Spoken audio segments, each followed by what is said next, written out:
Audio Jungle.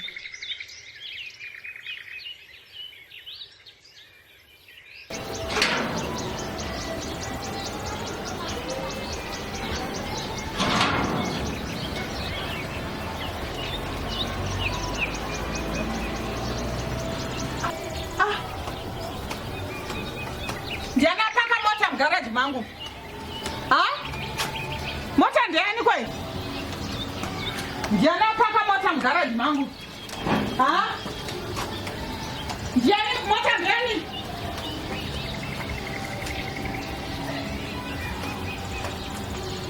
Bamin.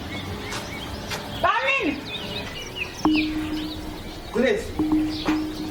Mota ndiani? Grace. Ndiani mota? Mota ndiani? Nazo zviita kakuri. Kuitei? Grace. Kana zvese zvinenge zvanetsa ngocavhumuta kutoeni. Muri kureva kuti chikwe? Ndatenga kana Grace. Kutenga mota pano? Are you sure? Koi mosvero utenga motikari? Munotenga mota muloja anotenga mota wapaka mugaraji raLand Road. Imi bamunini pano handidi loja rinotenga motikari pano. Handiti mazvinzwa? But ndiri kubhadhara rendi kai. Kubhadhara rendi yegaraji here kana kuti yemba yemurugara?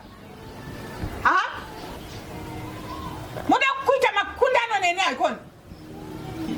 Budisei chimota chenyi panapa kana mafunga zvekutenga motikari muri pano. Zviri kutoreva kutoti imimi wachona nemotikari yenyu zvese handidi kukonei pano. Handidi. Murozvinzwa? Muda kuita makwikwi nenini? Muda kuita makundano neni? Muri kutadzisa kunamata imimi mazvinzwa? Muda kukwikwidza neni here? Kungotiwo nengwangowana mari. Zvinezvi ndiri kubva kuminamato. Muri kundikanganisa minamato yangu. Muri kundikanganisa kunamata imimi pamusana peustabhoni hwenyu. Ndakuswana makapaka chideme chenyu pamba pangu panapa. Get away man. Alright mama. Handitombode zvangu muedzo wemotikari pano. Kana muri loja ziyai zvekuroja imba kwete kuloja garaji nemotikari pano. Kuita makundano nenini? Never ever. Over my dead body. Hazvive zvakaitika izvozvo.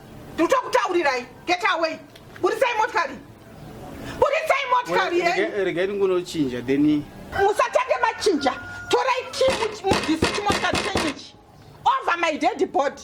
Pana paiswa mota neloja hazviite. Bvisai chimotikari chenyu ichi. Alright, regai ndifumata. Inda muda kundijairira imimi. Kundisa pamuedzo waSatani. Nonsense. Mota. Mota. Mota here. Nonsense. Take off the car.